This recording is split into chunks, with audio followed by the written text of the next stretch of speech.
안녕하셨습니까? 참 좋은 교회입니다. 네. 오시면서 많이 놀라셨죠? 역시 마무리가 되니까 조금 더 많이 깨끗해진 것 같습니다. 엘리베이터가 됐는데 제가 인사하면서 보니 엘리베이터를 타고 오시는 분이 적어서 제가 좀 아쉬웠어요. 그래도 안 되는데 못 타는 것보다 되는데 안 타는 거 보니까 훨씬 더 나았습니다. 오늘 저희들은 다시 한번 믿음의 말씀을 보겠습니다. 제 계획대로라면 이 믿음의 말씀을 올 연말까지 쭉 좀 묵상해야겠다 이렇게 생각했는데요.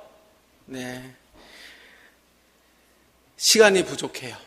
그래가지고 오늘 다 맞춰보려고 생각하고 있습니다. 우리 히브리서 11장 32절 말씀 펴겠습니다. 오늘 말씀은 이제 마무리 히브리서 11장 믿음의 장을 마치면서 믿음의 모습이 어떤 것인지를 다시 한번 정리하면서 승리하는 믿음이라는 제목을 가지고 하나님 말씀 증거하도록 하겠습니다. 히브리서 11장에는 믿음의 많은 분들이 소개되고 있습니다. 32절 말씀 합독하겠습니다. 내가 무슨 말을 더 하리요? 기드온, 바락, 삼손, 입다, 다윗 및 사무엘과 선지자들의 일을 말하려면 시간이 부족합니다. 제가 1년을 했지만 진짜 맘먹고 하려고 생각하면 어떻게 그 많은 믿음의 사람들 다 이렇게 소개해 드릴 수 있겠습니까? 이 이후에 말씀들을 이렇게 묵상해 보면은요, 승리하는 믿음이 어떤 것인지 마지막으로 사도 바울이 하나님의 계시에 힘입어서 승리하는 믿음이 어떠한 모습인지 우리에게 두 가지로 소개해 주고 있습니다. 첫 번째 믿음의 모습은 33절부터 35절 중간까지 있는 말씀입니다. 33절, 34절 말씀을 우리 합독하겠습니다. 그들은 믿음으로 나라를 이기기도 하며 의를 행하기도 하며 약속을 받기도 하며 사자들의 입을 막기도 하며 불의 세력을 멸하기도 하며 칼날을 피하기도 하며 연약한 가운데서 강하게 되기도 하며 전쟁에 용감하게 되어 이방 사람들의 진을 물리치기도 하며, 또 35절 중간까지는 제가 읽겠습니다. 여자들은 자기의 죽은 자들을 부활로 받아들이기도 하였다라고 이렇게 이야기합니다. 이 믿음은 이기는 믿음입니다. 많은 믿음의 사람들이 믿음을 가지고 어떻게 이겼는지를 소개해 주고 있습니다. 첫 번째 33절, 저희가 믿음으로 나라를 이기기도 하며, 어떤 사건들이 생각나십니까? 여호와가 가나안의 전쟁을 승리로 이기는 것은 믿음으로 승리한 것입니다. 하나님께서 뭐라고 약속해 주셨습니까? 너희가 밟는 그 곳을 다 너희에게 주겠노라라는 그 약속의 말씀을 믿고 나가 싸워 이긴 것입니다. 의를 행하기도 하며, 엘리야 시대의 엘리야는 부패한 악한 왕 앞에 담대히 나아가 하나님의 심판을 외칠 수 있었던 것은 하나님의 말씀을 듣고 그 말씀을 믿었기 때문입니다. 약속을 받기도 하며 아브라함이 받았습니다. 노아가 받았습니다. 여호수아가 마침내 믿음으로 약속을 받았습니다. 사자의 입을 막기도 하며 누가 생각나십니까? 다니엘 생각나시죠? 다니엘이 생각납니다. 네. 다니엘이 사자 굴에 던져졌으나 그가 보호받게 된 것은 무엇 때문입니까? 다니엘서 6장 23절 말씀, 왕이 심히 기뻐하여 명하여 다니엘을 굴에서 올린즉 그 몸이 조금도 상하지 아니하였으니 이는 그가 자기 하나님을 의뢰하였음이라. 다니엘이 사자굴에서 구원받은 이유가 무엇이라고요? 다니엘이 하나님을 믿었기 때문에 구원받았다라고 생각납니다. 불의 세력을 멸하기도 하며 누가 생각나십니까? 그렇죠. 다니엘과 함께했던 다니엘의 세 친구들, 불 속에 던지겠다는 왕의 위협 앞에서도 사드락과 메삭과 아벳느고는 담대하게 이렇게 대답합니다. 다니엘서 3장 17절 말씀, 만일 그럴 것이면 왕이여 우리 하나님이 우리를 극렬히 타는 풀무 가운데서도 능히 건져내시겠고 왕의 손에서도 그러하겠나이다. 그리 아니하실지라도 그들이 불에서 건져냄을 받은 것은 그들의 믿음이었음을 다시 한번 기억하게 됩니다. 칼날을 피하기도 하며 사울 왕의 칼을 피해 목숨을 보존한 다윗이 있습니다. 하나님은 나의 방패시며 피난처시오라고 고백한 그의 믿음 때문이었습니다. 연약한 가운데서 강하게 되며 전쟁에 용맹되어 이방인들의 진을 물리치기도 하며, 그렇죠. 아브라함, 모세, 여호수아, 다윗, 이 모두가 다 하나님을 의뢰하는 믿음으로 전쟁에 나가서 승리했습니다. 믿음 때문입니다. 여자들은 자기의 죽은 자를 부활로 받기도 하며, 엘리야의 사르밧 과부의 아들 엘리사의 수넴 여인의 아들이 죽은 바 되었으나 살려냈습니다. 이것들이 다 믿음으로 가져온 기적인 것입니다. 하나님께서는 지금도 동일한 능력으로 세계 각처에서 믿음의 능력으로 우리를 이기게 하고 계심을 우리 믿음으로 믿게 되기를 간절히 바랍니다. 저랑 아주 친한 여집사님이 계십니다. 2남 3녀 중에 장녀이십니다. 그분의 부모님이 얼마 전에 돌아가셨습니다. 어머님이 먼저 돌아가시고 그 위에 몇 년 후에 아버님이 돌아가셨습니다. 네.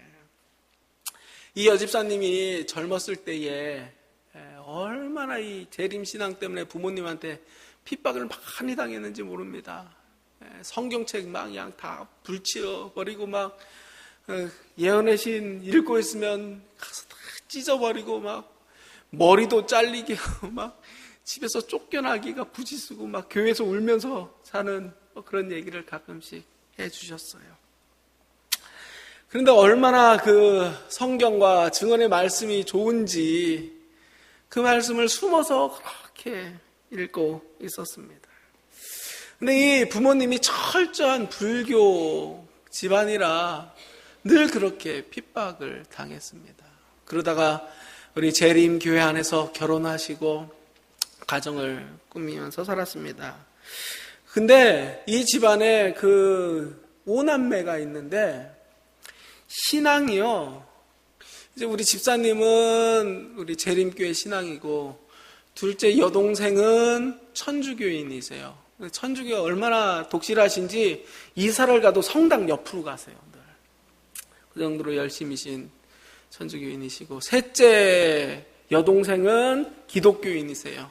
얼마나 또 열심히신지 수천 명 되는 교회에서 최연소 권사 됐다고 이렇게 축하하고 그 정도로 이렇게 온 집안이 열심히시고 또 큰아드님은 또 불교에 얼마나 또 열심이신지 도봉산에 있는 뭐 사찰에 늘 뭐 이렇게 시간만 나면 이렇게 가셔서 뭐 거기에 뭐 이름도 적어 올리시고 기와장도 올리시고 뭐 그러셨다고 이렇게 하고, 막내 아들은 또 철저한 자본주의 무교세요. 돈은 아주 잘 버신데 저 종교는 없으세요. 참, 어떻게 집사님 가정이 그렇게 참 종교적으로 이렇게 다양화가 됐습니까? 근데 가족들이 모이면 서로 종교 얘기를 아무도 못하는 거예요. 이게 금기시가 되었는데, 그 부모님이요, 이 집사님 마음에는 어디 다니셨으면 좋겠어요? 세림교회 다니셨으면 참 좋겠는데, 가장 큰 걸림돌이 이 셋째 여동생이 기독교 다니는 여동생이 그렇게 어머님을 장로교회에 모시고 가려고 그렇게 애를 많이 썼답니다. 그런데 그 부모님 어느 교회 다니셨을까요? 아버님도 어머님도 우리 교회에서 다 침례 받으시고, 그 집 바로 옆에 장로교회 있는데도 불구하고 그렇게 목사님이 뭐 때마다 되면 보신탕도 갖다 주시고 뭐 이렇게 소고기도 갖다 주시고 돼지고기 갖다 주시는데도 굴하지 않으시고 그 멀리 재림교회에 다니셨습니다. 이유가 뭐냐라고 이렇게 집사님이 그러시는데, 그 부모님이 그렇게 말했대요. 나는 그 아이가 다니는 안식일교회가 제일 좋다, 거기 다닐란다 하면서 거기 다니셨대요. 그 집사님이 저한테 와서 그렇게 이야기하셨습니다. 목사님, 제가 이겼어요 라고 장례식장에서 저에게 고백하셨습니다. 그렇습니다. 우리가 연약하게 보일 수 있습니다.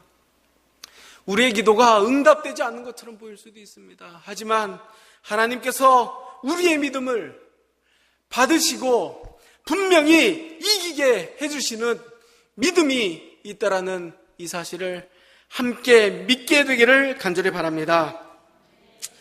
두 번째 믿음의 모습이 있습니다. 그것은 35절 후반부터 나오는 믿음의 모습입니다. 또 어떤 이들은 더 좋은 부활을 얻고자 하여 심히 고문을 받되 구차히 풀려나기를 원치 아니하였으며, 36절, 37절, 38절까지 말씀 함께 좀 읽겠습니다. 또 어떤, 시작. 또 어떤 이들은 조롱과 채찍질 뿐 아니라 결박과 옥에 갇히는 시련도 받았으며, 돌로 치는 것과 톱으로 켜는 것과 시험과 칼로 죽임당하고 양과 염소의 가죽을 입고 유리하여 궁핍과 환난과 확대를 받았으니 이런 사람은 세상이 감당치 못하느니라. 그들이 광야와 산과 동굴과 토굴에 유리하였느니라. 이 말씀에 보면은요, 우리의 믿음은 이기게 하는 믿음인 동시에 우리가 기도했음에도 불구하고 우리의 환경이 변하지 않을 수가 있습니다. 우리가 그렇게 살기를 원했음에도 불구하고 살지 못할 수도 있습니다. 이럴 때 어떻게 해야 합니까? 우리의 기도가 응답되지 않고 우리의 기도가 지체되고 그냥 소망이 꺼져버릴 때 우리 어떻게 해야 됩니까? 그때는 믿음으로 견디셔야 합니다. 많은 사람들이 믿음으로 이기기도 하였지만 많은 사람들이 믿음으로 견디기도 하였습니다. 순교자와 같은 믿음이라고 할 수 있습니다. 그러나 이러한 믿음도 성경은 승리하는 믿음이라고 기록하고 있는 것입니다. 35절 이하의 사건이 바로 이런 믿음의 능력들을 우리에게 증거하고 있습니다. 어떤 이들은 더 좋은 부활을 얻고자 하여 악형을 받되 구차히 면치 아니하였으며, 그들에게는 기적이 일어나지 않았습니다. 그러나 그들이 구차히 목숨을 얻고자 구걸하지 않고 죽음을 선택하였다라고 이야기합니다. 왜요? 더 좋은 부활을 소망했기 때문에 그렇습니다. 여기에 믿음이 있는 것입니다. 36절 말씀, 희롱당하고 책질당하고 결박당하고 옥에 갇힘을 당했습니다. 선지자 이가야가, 예레미야가, 바울이 채찍에 맞고 옥에 갇혔습니다. 37절 보면 돌로 침을 당했습니다. 나봇이, 예레미야가 돌로 침을 당했습니다. 톱으로 켬도 당했습니다. 전승에 보면 선지자 이사야가 그렇게 죽었습니다.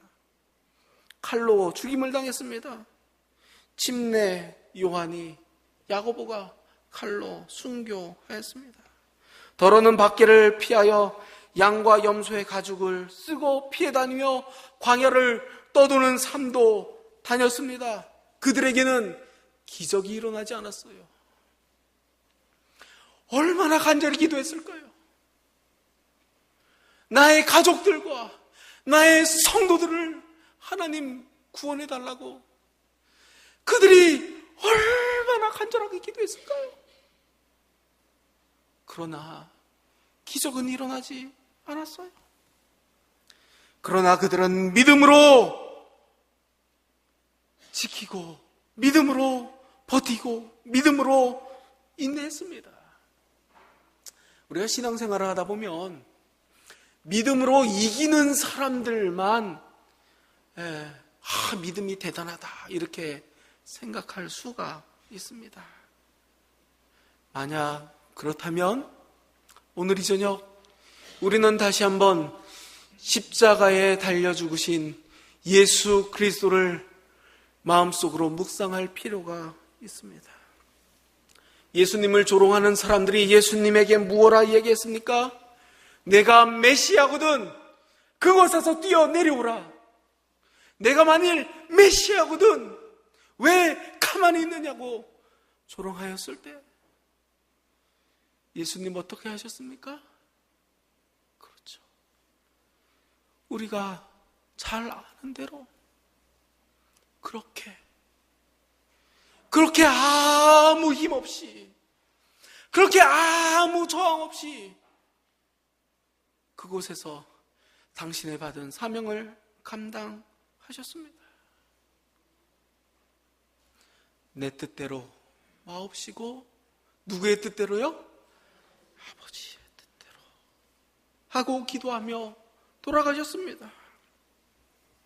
어떠한 기적도 일어나지 않았지만 예수님은 죽으심으로 하나님의 뜻이 어떠하며 예수님이 어떠한 사랑으로 우리를 사랑하고 계시는지 증거해 주셨습니다.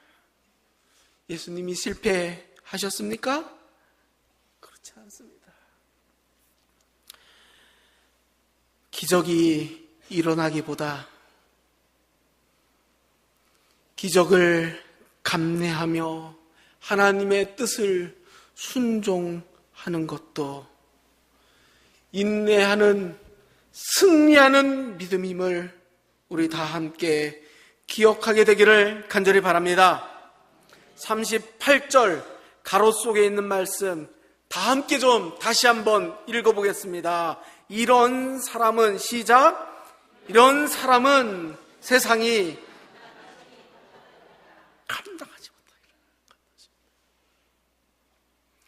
이런 사람은 세상이 감당하지 못하리라. 사실 이 말의 원뜻은 뭐냐면 이런 사람에 비해서 세상은 너무 무가치하다라는 의미를 더 갖고 있습니다. 믿음으로 살아간 이들의 존재는 너무나 가치 있는 것이라고, 세상에 가치 없는 것에는 피할 수 없는 존귀한 것이라고 이야기하고 있는 것입니다. 이들이 이 세상의 핍박과 고통을 감수하면서도 그들의 믿음을 지킨 이 믿음이 세상의 어떠한 것보다도 고귀한 믿음임을 다시 한번 기억하시고, 혹시 우리 가운데 해결되지 않는 문제로 인내하며 기도하시는 분들이 계시다면 우리 주저앉지 마시고 끝까지 믿음으로 인내하게 되기를 주님의 이름으로 간절히 바랍니다. 이런 사람이 세상에 감당할 수 없는 사람입니다. 성경은 여기에서 끝나지 않습니다. 히브리서 11장은 이 모든 믿음에 대한 증거를 마치면서 이 사람들의 이 믿음을 우리는 더욱더 본받아야 됨을 증거하고 있습니다. 39절, 40절 말씀입니다. 함께 좀 읽겠습니다. 이 사람들은, 시작, 이 사람들은 다 믿음으로 말미암아 증거를 받았으나 약속된 것을 받지 못하였으니 이는 하나님이 우리를 위하여 더 좋은 것을 예비하였은즉 우리가 아니면 그들로 온전함을 이루지 못하게 하려 하심이라. 여기에 보면 이 말씀이 어떠한 말씀이냐 하면은요, 이 사람들이 다 증거를 가졌으나 약속을 받지 못하였다라고 기록하고 있습니다. 우리가 몇 개월 동안 묵상한 이 모든 사람들은 사실 하나님의 증거는 받았으나 약속을 받지 못한 사람이다라는 것입니다.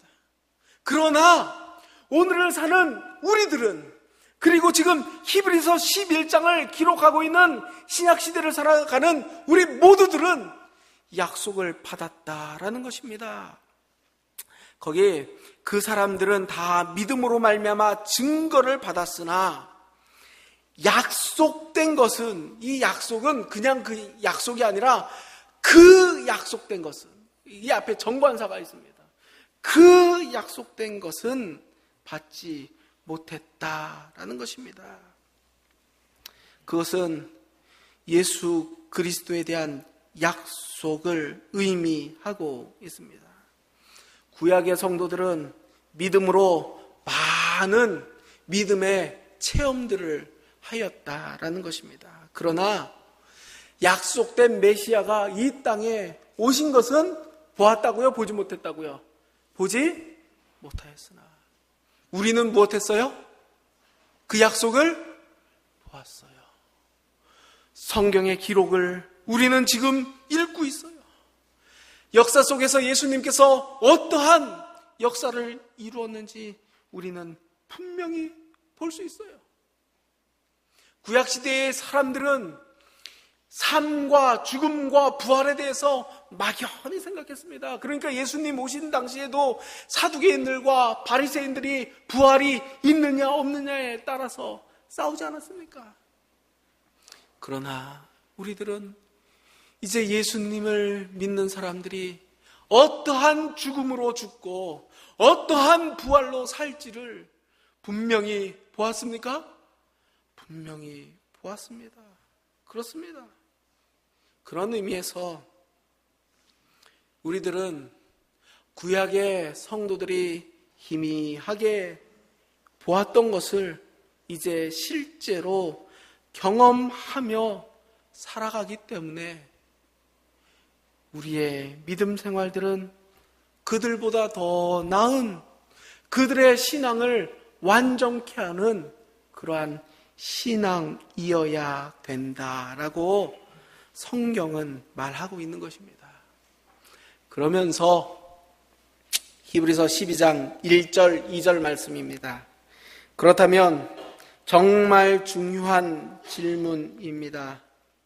어떻게 하면 이러한 믿음의 생활을 더 잘할 수 있겠는가 하는 것이죠. 어떻게 하면 믿음으로 더 잘 살 수 있는가 하는 것이죠. 12장 1절 2절 말씀으로 오늘의 말씀의 결론을 맺도록 하겠습니다.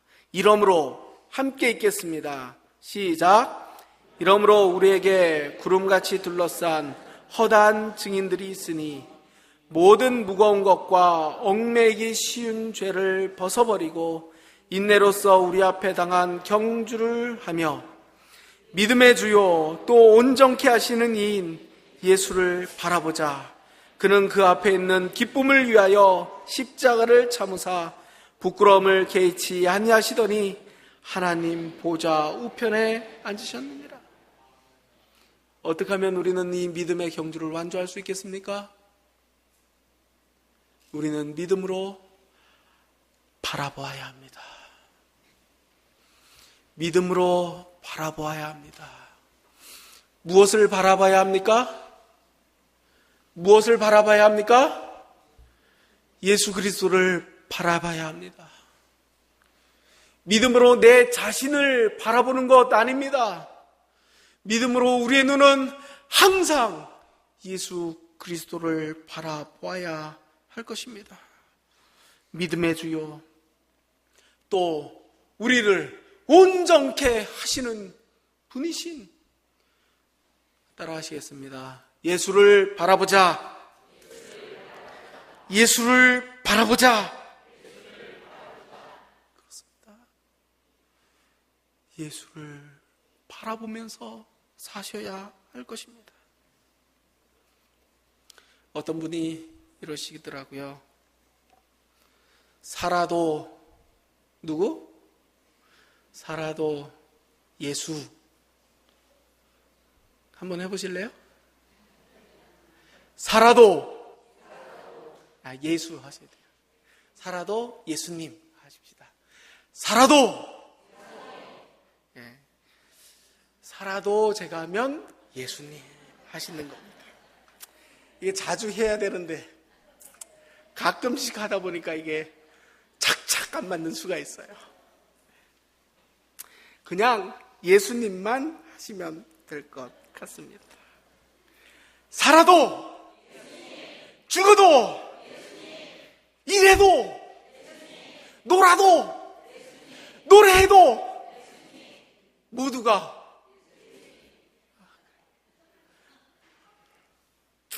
믿음의 주요 온전케 하시는 이인 예수를 바라보자. 믿음으로 예수님 바라보시겠습니까? 바라보셔야 됩니다. 제가 목회를 하면 할수록 이것이 얼마나 소중한 것인지, 신앙생활을 하면 할수록요, 어떤 사람들은 다른 사람들만 봐요. 저 사람 뭐 잘하는지, 뭐 못했는지, 저 집에 숟가락이 몇 개인지 이런 것만 보고 있어요. 그것도 물론 사랑의 관심이지만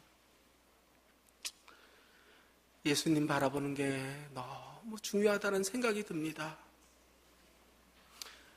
제가 신앙생활을 해보니까 그래요. 사람이 많아지면 많아질수록 제가 사람들을 바라보게 될 때가 많아요. 그러면 흔들릴까요? 흔들려요. 그러면 흔들려요. 다시 한번 해봅시다. 살아도 죽어도 이래도 예수님만 바라보자.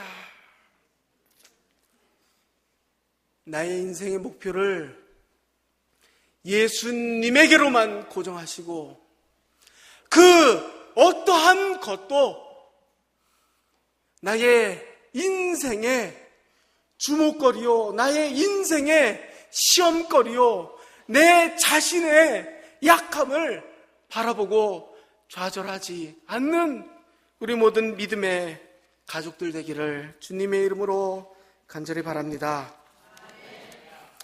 또 하나의 교훈이 있습니다. 무엇이냐면 1절 후반부입니다. 무거운 것과 얽매이기 쉬운 죄를 벗어버리고, 4절 말씀 보면은 너희가 죄와 싸우되 아직 피 흘리기까지는 무엇하지 아니했다고요? 대항치 아니하였다. 그렇습니다. 우리가 살면서요, 우리 안에서 쉽게 지을 수 있는 욕심과 죄는 아무리 경계해도 나쁠 것이 하나도 없습니다. 죄에 빠지면 죄는 우리를 얽매고 우리의 발걸음을 무겁게 합니다. 그러면 우리는 믿음의 경주에서 자유롭게 달릴 수가 없는 것입니다. 이러한 것들을 극복하고 우리 믿음의 경주 달려야 합니까? 달려야 합니다. 내 삶에 내가 신앙하는데 나를 얽매고 있는 것이 무엇인지, 나의 시간을, 나의 재정을, 나의 건강을 하나님의 말씀에 비추어 다시 한번 잘 돌아보시고 믿음 생활하는데 얽매고 있는 그 무엇이 있다면 그러한 모든 것들 믿음으로 벗어나게 되기를 간절히 바랍니다. 제가 참 목회하면서 참 안타까운 경우가 있었어요. 시골의 어떤 교회에서 목회하는데 갑자기 화요일 날 우리 성도님의 출석이 축 줄어들었어요. 제가 고민이 됐습니다. 무슨 문제가 있으셔서 이분들이 갑자기 이렇게 몇 분씩이나 안 나오실까? 그나마 몇 분 되지도 않은데 왜 안 나오실까? 고민했어요. 제가 기도하면서 알아본 게 아니라 물어보면서 알아봤더니 그때 그렇게 재밌는 드라마가 있습니다. 깜짝 놀랐어요. 그 다음부터 제가 드라마를 안 봅니다. 드라마를 끊었어요. 그 다음부터는 이 드라마는 안 봐야겠다 이거. 이 드라마가 희한하더라고요. 중간에라도 한 번 보면 끝까지 또 보게 돼요. 그죠? 별거 아닌 것 같죠. 그러나 우리의 삶에 우리의 신앙을 붙잡고 있는 어떠한 죄의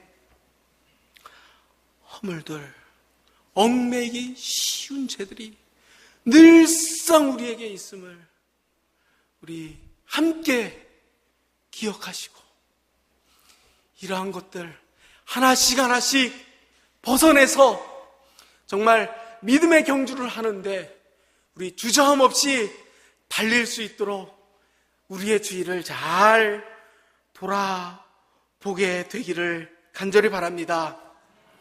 그렇다면 우리는 믿음으로 우리의 믿음의 경주를 다 할 수 있을 것입니다.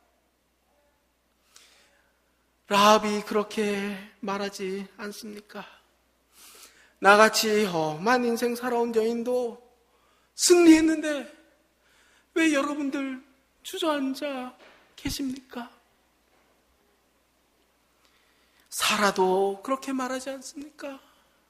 기드온도 그렇게 말하지 않습니까? 믿음의 사람들이 다 그렇게 말하고 있습니다. 저는 글도 모르고 성경을 본 적도 없습니다. 모세시대 사람들이 언제 성경을 봤겠습니까? 그냥 가끔씩 읽어주면 들었죠. 그러나 그 말씀 붙들고도 믿음으로 승리했습니다. 오늘 우리에게 주어진 귀한 말씀, 귀한 증언의 말씀이 우리에 넘쳐났는데도 불구하고 소중히 여기고 살피는 마음이 없다면 우리 다시 한번 우리의 삶을 돌아보시고 이 사단과 마귀가 우는 사자처럼 덤비는 이 마지막 시대에 꼭 믿음으로 승리하는 우리 저와 모든 교문립교회 믿음의 가족들 되기를 간절히 바라면서 말씀을 마치겠습니다.